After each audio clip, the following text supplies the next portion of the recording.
Do you ride your Harley hard or are you a pussy?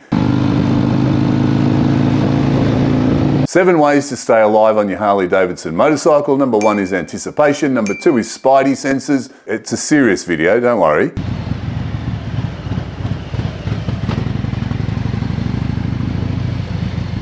Number 3, I'm not telling you what number 3 is. Watch the video.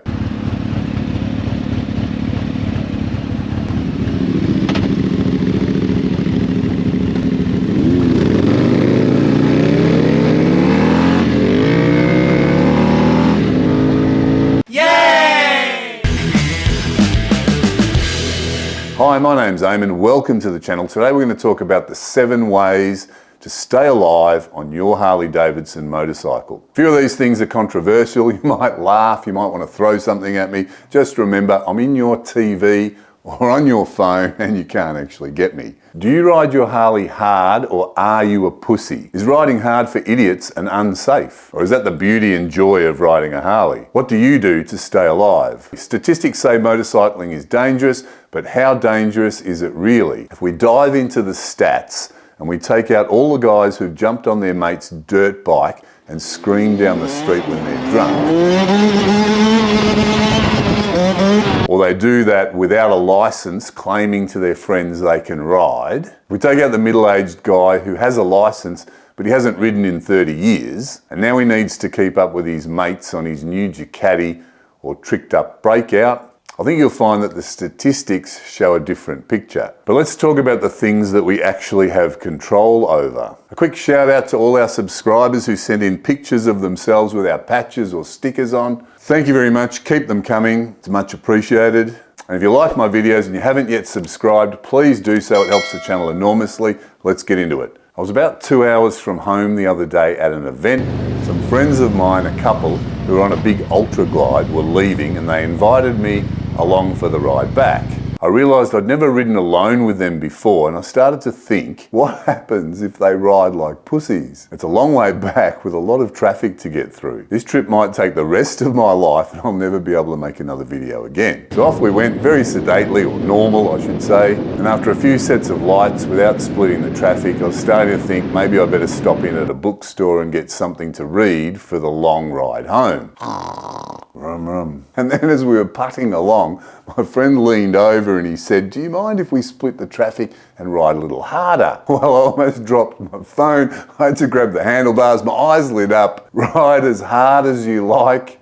I'll try and keep up," I said. Bang! He turned into Ghost Rider. And I don't mean Nicolas Cage. I mean the other one. This dude.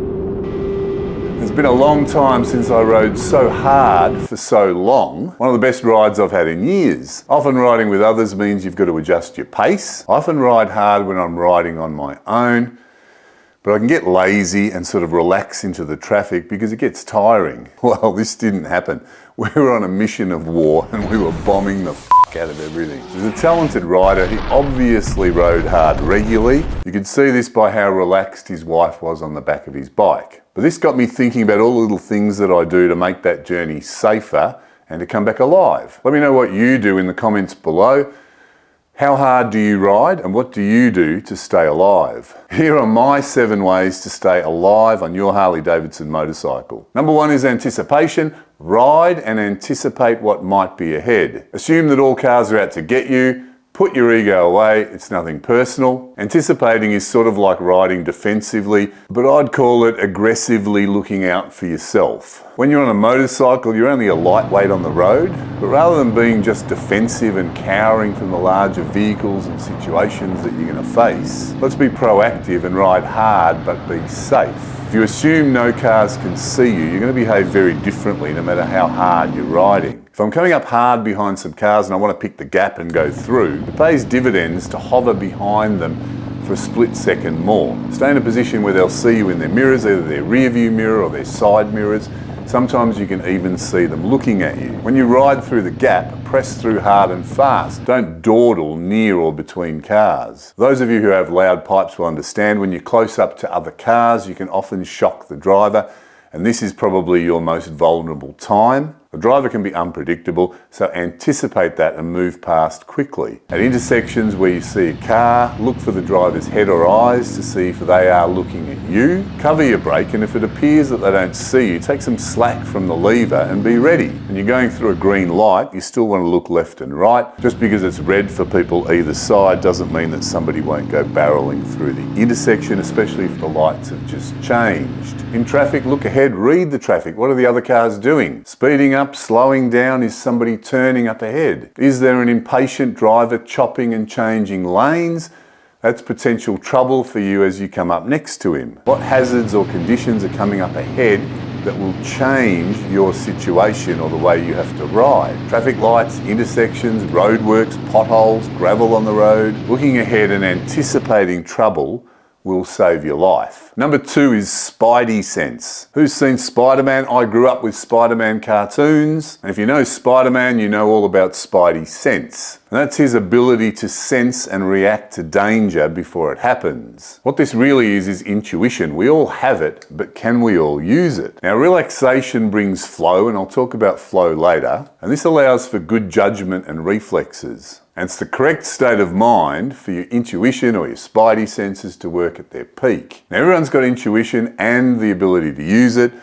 Most people's intuition is blocked by their constant mind chatter. If you've managed internal calm, you might have intuitive glimpses of what will happen ahead of time. But you have to allow yourself to pay attention to it. I can't count the number of times intuition has impressed upon me without any physical cue that a car will pull out in front of me or to slow down now because something's going to happen ahead. Once you experience this, you'll learn to trust it and it expands. You won't need proof anymore. You'll allow yourself to act on the impression or on a feeling. I should go home a different way, or I shouldn't ride today. So you can imagine the possibility of what you might have avoided. Number 3 is always have somewhere to go. Position yourself so that you've got somewhere to go to all the time, no matter what happens. Always have a way out. The worst place to be is right in amongst all the cars. When you get to the traffic lights, split the traffic, make your way to the front.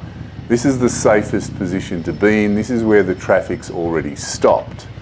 When the lights change and you go, take off and make some distance between yourself and the cars. That's always the safest place to ride. On busy roads, riding in the traffic, try and avoid being locked in and sandwiched amongst cars and trucks. Get away from them or have a very clear go-to space in an adjoining lane. Don't take the racing line around corners or unfamiliar bends. And don't ride on the edge of the road. Give yourself room. You don't know who's coming the other way. You don't want your head over on the other side of the road. You don't know who's going to misjudge the corner and veer onto your side of the road. With unfamiliar bends, you don't know if that corner is going to tighten as you go further around. So leave yourself some room on the road so that you've got somewhere to go in a worst case scenario. Now, number 4 is ride to the conditions. Think about all the different riding conditions you face and act and ride accordingly. A lot of people just ride one way everywhere all the time. You can ride a lot harder on a dead smooth freeway when there's not a lot of traffic than you can on a third-rate road full of potholes in peak hour traffic. So here are some easy things to watch out for. Woo! If it's wet or raining, slow down and concentrate on riding smoothly. That's smooth acceleration and smooth braking. It's abrupt or aggressive movement or change in direction that upsets your balance when you're riding and gets you into strife. When it's wet, allow more space between yourself and cars. Allow a greater distance for braking. Watch the road and avoid where the water pools. Be careful around the painted white lines, tram tracks, and in particular when it just starts to rain because all the grease hasn't washed off the road yet. Slow down at dawn or dusk, especially away from the city. There's always animals trying to cross the road.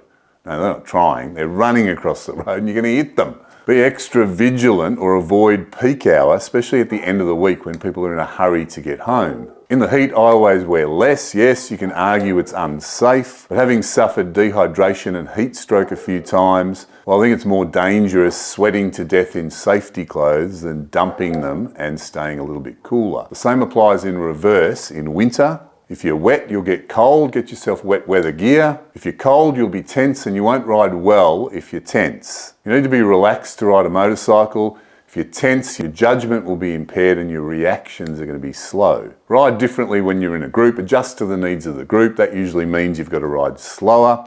And that brings me to the next point. Number 5 is the elastic band effect. The elastic band effect, some people call it the accordion effect. Happens when you're riding with other people. The more exaggerated the effect. It's the effect of acceleration and slowing down by the first person in the group, which propagates backward through the group to all the other riders. If I'm in front and I get ahead due to a break in the traffic or just acceleration, it means for you to catch up to me, you have to go even faster than I'm going. Now, when I hit the brakes, you're going to hit your brakes a split second later, so you're going to have to brake harder than me. So the more people in the group, the more pronounced those fluctuations or that elastic band effect will become. It's sort of like a wave propagating down the line. And this is the most dangerous with inexperienced riders because they've got to ride beyond their capabilities to catch up or to keep up. And they won't know to anticipate braking. So they're at risk during the acceleration phase and you're at risk during the slowing down phase because there's a danger of you being rear-ended. Number 6 is know your bike. You need to know your bike and its capabilities. You get this by riding it and experiencing its limitations and capabilities. It's character. I know the lean angle of my bike.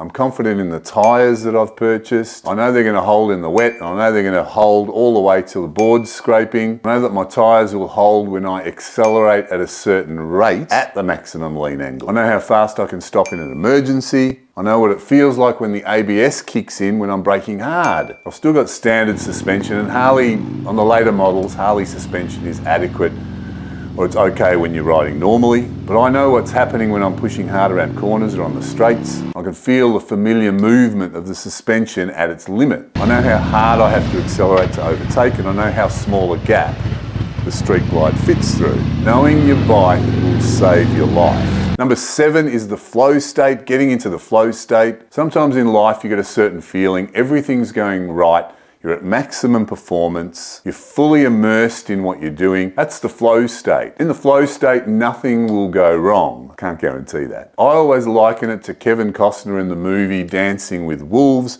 where he's riding his horse, everybody's shooting at him, he's got his hands in the air, he's nice and relaxed, he survives, everything goes his way, and that's the flow state. Everything goes your way no matter what. This is the zone. Artists know it, fighters know it, most people have experienced it to a certain extent at some stage in their life. Anyone who's ever done anything really well will have experienced the flow state. Some people call it the zone. It's likely that you've experienced it. Most people have experienced it for very short periods of time. Now you can induce this state by being fully relaxed and present. Being fit and healthy and having a clear mind helps you relax and stay present. Being present means not thinking at all, just being present in the now. Just doing what needs to be done without analysis or thinking about anything past, present or future. So on your Harley, that means just using your senses and not thinking about what might happen in the future or what the driver in the car you just passed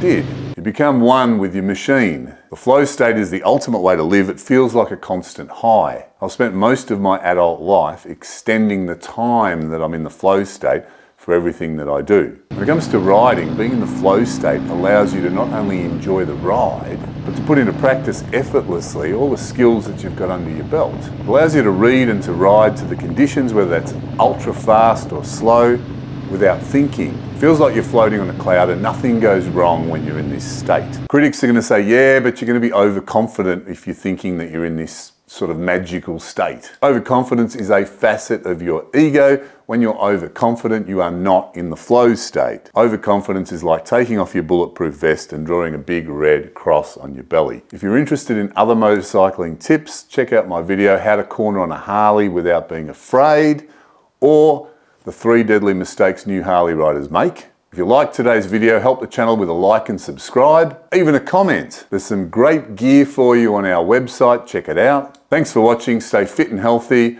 and I'll see you on the next video.